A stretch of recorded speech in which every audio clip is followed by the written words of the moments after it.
Hello friends, welcome to our YouTube channel UGC NET commerce made easy. I hope आप लोग सब बढ़िया होंगे। दिस इज़ पेपर 1 क्लास और यूनिट चल रही है रिसर्च एप्टीट्यूड। आज हम नया टॉपिक करने वाले हैं, mastering thesis and article writing a comprehensive guide. सबसे पहले ये समझ लो कि थीसिस और आर्टिकल राइटिंग एकेडमिक रिसर्च का दिल है। ये दोनों बहुत इम्पॉर्टेंट है क्योंकि ये आपके रिसर्च को दुनिया के सामने प्रेजेंट करते हैं। लेकिन ये सिर्फ लिखना नहीं है, इसमें एक प्रॉपर स्ट्रक्चर होना चाहिए। स्ट्रक्चर से क्या होता है, आपका काम क्लियर दिखता है, क्रेडिबल बनता है और एथिकल भी सही रहता है। रेफरेंसिंग स्टाइल का मतलब है कि आप किसी और के काम को यूज़ करते हो तो उनका क्रेडिट देना, जिसमें प्लगैरिज्म से बचा जाए। ये सब बाद में डिटेल में देखेंगे, लेकिन सबसे पहले थीसिस के बारे में बात करते हैं।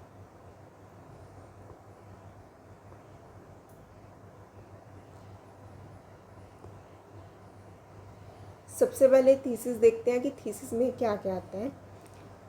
तो देखो, थीसिस क्या होता है। ये एक बड़ा डॉक्यूमेंट होता है जो अपनी डिग्री के लिए सबमिट करते हो, जैसे मास्टर या पीएचडी के लिए।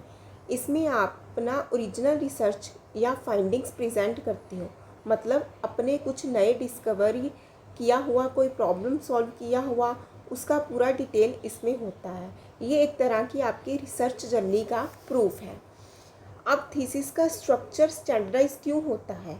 क्योंकि जब एग्जामिनर आपका थीसिस पढ़ता है, उनको एक लॉजिकल फ्लो चाहिए, मतलब एक क्लियर फ्लो चाहिए। इसका क्या यूज़ होता है कि एक क्लियर और सिस्टमेटिक तरीके से अपना रिसर्च समझ आना चाहिए, इसमें क्लैरिटी होनी चाहिए और एकेडमिक रिगर भी, यानी कि आपका काम सीरियस और वेल रिसर्च्ड होना चाहिए। तो चलो अब देखते हैं कि थीसिस के पार्ट्स क्या क्या होते हैं। Now let's come to the components of the thesis. जैसे कि आप स्क्रीन में देख रहे हो, इसके 3 मेन कंपोनेंट्स हैं। First one is preliminary pages explain, second is supplementary pages detail and third one is main body structure. एक टिपिकल थीसिस के अंदर कुछ स्टैंडर्ड सेक्शन होते हैं, लेकिन याद रखना हर यूनिवर्सिटी या डिसिप्लिन के अपने थोड़े से अलग रिक्वायरमेंट हो सकती हैं। तो एक जनरल स्ट्रक्चर देखेंगे जो मोस्टली हर जगह यूज़ होता है। सबसे पहले बात करेंगे प्रिलिमिनरी पेजेस के बारे में। ये वो पेजेस होते हैं जो थीसिस के मेन कंटेंट से पहले आते हैं। इनको बनाने का मकसद है कि आपका थीसिस प्रोफेशनल दिखे और स्टार्टिंग में ही एग्जामिनर को इम्पॉर्टेंट डिटेल्स मिल जाएं। टाइटल पेज तो जैसे आपके थीसिस का फ्रंट कवर है, इसमें आप लिखते हो कि थीसिस का टाइटल, आपका नेम, आपकी इंस्टीट्यूशन जैसे यूनिवर्सिटी का नाम, डिग्री प्रोग्राम जैसे एमएससी या पीएचडी और सबमिशन डेट। ये पेज एग्जामिनर को एक झलक देता है कि ये थीसिस है और किस टॉपिक पे है। दूसरी आता है डेक्लरेशन। डेक्लरेशन में आप एक स्टेटमेंट देते हो कि ये थीसिस आपका ओरिजिनल काम है, मतलब आप बोल रहे हो कि ये रिसर्च आपने खुद किया है, इसका और का कॉपी नहीं किया। ये क्रिटिकल पार्ट है जिसे आपकी क्रेडिबिलिटी बनती है। Next one is certificate. Certificate में आपका सुपरवाइज़र एक साइंड स्टेटमेंट देता है, ये थीसिस ऑथेंटिक है, यानी आपका गाइड बोलता है कि उन्होंने आपके काम को चेक किया है और ये जेन्युइन है। ये एग्जामिनर के लिए प्रूफ होता है। अब बात करेंगे एक्नॉलेजमेंट के बारे में। एक्नॉलेजमेंट एक ऐसा सेक्शन है जहां आप दिल से शुक्रिया अदा करते हो जिन लोगों ने आपकी हेल्प की, जैसे आपके सुपरवाइज़र, कोलीग्स, फैमिली या इंस्टीट्यूशन। इनको थैंक यू बोलते हो। ये थोड़ी सी पर्सनल टच देता है थीसिस को। अब बात करेंगे एब्स्ट्रैक्ट की। एब्स्ट्रैक्ट तो जैसे आपका पूरा थीसिस का छोटा सा समरी है, 200 से लेके 300 वर्ड्स में। इसमें आप बताते हो कि आपका रिसर्च का ऑब्जेक्टिव क्या था, आपने कैसे रिसर्च किया, कौन से मेथड यूज़ किए, क्या रिज़ल्ट आए और आपका कंक्लूजन क्या है।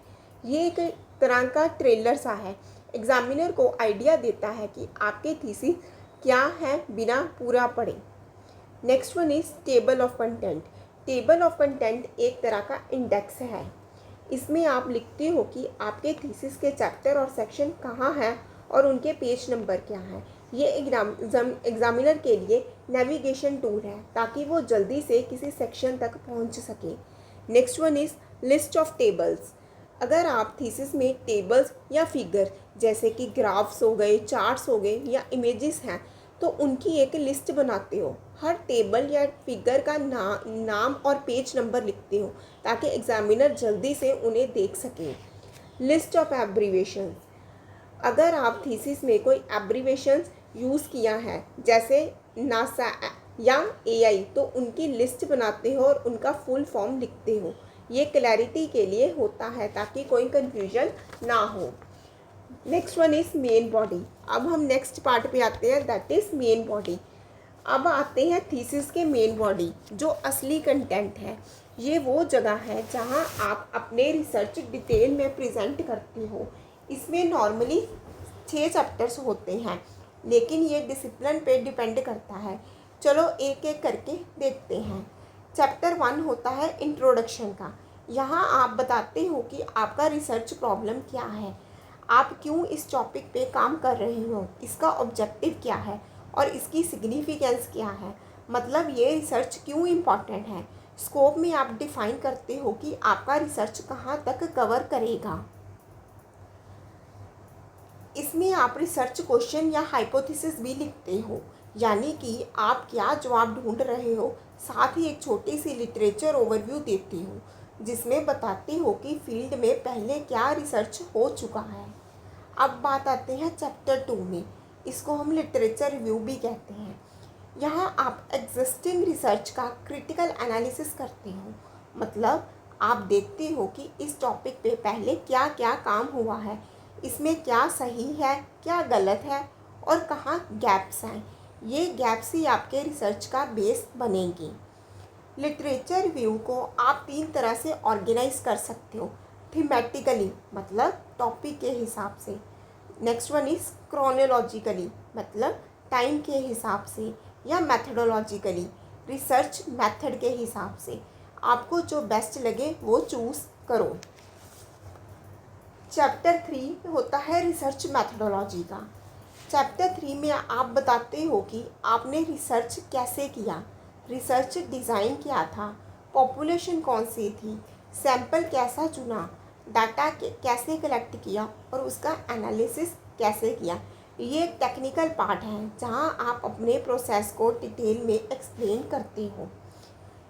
इसमें नेक्स्ट पे आते हैं एड्रेसेस एथिकल कंसीडरेशन। इसमें आप ये बताते हो कि आपने रिसर्च के दौरान एथिकल कंसीडरेशन का ध्यान रखा, जैसे पार्टिसिपेंट्स का कंसेंट लिया था या डाटा प्राइवेसी का ख्याल रखा।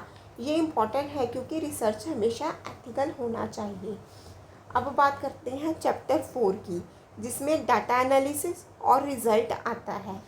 चैप्टर 4 में आप अपने फाइंडिंग्स प्रेजेंट करते हो, यानी आपके रिसर्च के रिज़ल्ट क्या आए हैं। ये आप टेबल्स, ग्राफ्स या नरेटिव डिस्क्रिप्शन के थ्रू दिखा सकते हो। इसमें सिर्फ रिज़ल्ट बताते हो, इंटरप्रिटेशन नहीं। Next one is analysis data in alignment with objective और हाइपोथेसिस। यहाँ आप डाटा को एनालिसिस करते हो और देखते हो कि ये आपके ऑब्जेक्टिव या हाइपोथेसिस के साथ मैच करता है या नहीं करता। ये पार्ट एनालिटिकल और आपके रिसर्च का कोर है। अब हम आते हैं चैप्टर 5 पे, जो कि है डिस्कशन एंड इंटरप्रिटेशन। चैप्टर 5 में आप रिज़ल्ट को इंटरप्रेट करते हो, यानी आपके फाइंडिंग्स का मतलब क्या है, ये लिटरेचर के साथ कैसे कनेक्ट होता है और आपके रिसर्च क्वेश्चन का जवाब कैसे देता है। ये एक डीप थिंकिंग वाला सेक्शन होता है। इसमें आप इम्प्लीकेशंस बताते हो, यानी आपका रिसर्च का प्रैक्टिकल या थ्योरेटिकल इम्पैक्ट क्या है। साथ ही लिमिटेशंस भी डिस्कस करते हो, जैसे आपके रिसर्च में क्या कमी रह गई और फ्यूचर में इस टॉपिक पे रिसर्च हो सकता है वो भी सजेस्ट करते हो। फिर हम आते हैं चैप्टर 6 पे, जो कि है कंक्लूजन एंड रिकमेंडेशन का। चैप्टर 6 में आप पूरे रिसर्च की समरी देते हो, की फाइंडिंग्स क्या हैं, आपने फील्ड में क्या कंट्रीब्यूशन दिया, साथ ही प्रैक्टिकल या थ्योरेटिकल इम्प्लीकेशन बताते हो, यानी आपका रिसर्च रियल वर्ल्ड में कैसे यूज़ हो सकता है। उसके बाद ऑफर रिकमेंडेशन फॉर प्रैक्टिस और फर्दर स्टडी, और लास्ट में आप रिकमेंडेशंस देते हो या ये तो प्रैक्टिकल के इस रिसर्च को रियल लाइफ में कैसे अप्लाई किया जाता है, या फर्दर स्टडी के लिए कि फ्यूचर में इस टॉपिक पे और क्या काम हो सकता है। अब लास्ट में आते हैं सप्लीमेंट्री पेजेस पे। ये पेजेस जो थीसिस के एंड में आते हैं, ये वो एक्स्ट्रा डॉक्यूमेंट होते हैं जो आपके रिसर्च को सपोर्ट करते हैं। इसमें आते हैं रेफरेंसेस और बिब्लियोग्राफिक्स। रेफरेंसेस और बिब्लियोग्राफी में आप वो सारे सोर्सेस लिस्ट करते हो जो आपने थीसिस में यूज़ किए। ये एक स्पेसिफिक रेफरेंसिंग स्टाइल में होना चाहिए, जैसे APA, MLA या शिकागो। ये बाद में डिटेल्स में पढ़ेंगे। और लास्ट में फिर आता है अपेंडिसेस। अपेंडिसेस में आप वो एक्स्ट्रा मटेरियल डालते हो जो मेन थीसिस में नहीं आता लेकिन इम्पॉर्टेंट है, जैसे कि क्वेश्चनियर्स, रॉ डाटा या कोई एक्स्ट्रा डॉक्यूमेंट्स। ये एग्जामिनर के लिए रेफरेंस का काम आते हैं। फिर आती है ग्लॉसरी। ग्लॉसरी ऑप्शनल होता है। अगर आपका रिसर्च में कोई स्पेसिफिक टर्म्स हैं जो कॉमन नहीं है तो उनकी डेफिनेशन यहाँ देती हूँ, ये क्लैरिटी के लिए होती हैं। फिर होता है फॉर्मेटिंग गाइडलाइंस। अब बात करते हैं फॉर्मेटिंग गाइडलाइंस की। ये रूल्स होते हैं जो आपके थीसिस को प्रोफेशनल लुक देते हैं। फिर देखते हैं हम फॉन्ट एंड स्पेसिंग। फॉन्ट और स्पेसिंग के लिए normal times new Roman 12 point font style use होता है और टेक्स्ट डबल स्पेस होता है ताकि पढ़ने में आसानी हो। ये स्टैंडर्ड है, लेकिन आपकी यूनिवर्सिटी के रूल्स चेक करना। फिर बात करते हैं मार्जिन्स के बारे में। मार्जिन्स का मतलब है कि पेज के चारों तरफ का स्पेस। नॉर्मली 1 इंच या 2.54 सेंटीमीटर का मार्जिन रखते हैं ताकि थीसिस नीट दिखें। फिर बात करते हैं पेज नंबरिंग के बारे में। पेज नंबरिंग भी स्पेसिफिक होता है। प्रीलिमिनरी पेजेस के लिए रोमन न्यूमेरिकल्स जैसे 1 2 3 4 यूज़ होते हैं, और मेन बॉडी के लिए अरेबिक न्यूमेरल्स जैसे 1 2 3। ये एक स्टैंडर्ड प्रैक्टिस है। फिर बात करते हैं हेडिंग्स एंड सब हेडिंग्स के बारे में। हेडिंग्स और सब हेडिंग एक कंसिस्टेंट हायरार्की होना चाहिए, जैसे चैप्टर 1 सेक्शन 1.1 सब सेक्शन 1.1.1। ये क्लैरिटी के लिए होता है ताकि एग्जामिनर को समझ आए कि कौन सा सेक्शन क्या है। फिर है लेंथ। थीसिस की लेंथ डिग्री पे डिपेंड करती है। मास्टर्स के लिए नॉर्मली 50 to 100 पेजेस होते हैं, लेकिन PhD के लिए 100 to 300 पेजेस होते हैं। ये अपेंडिसेस को छोड़ के होता है।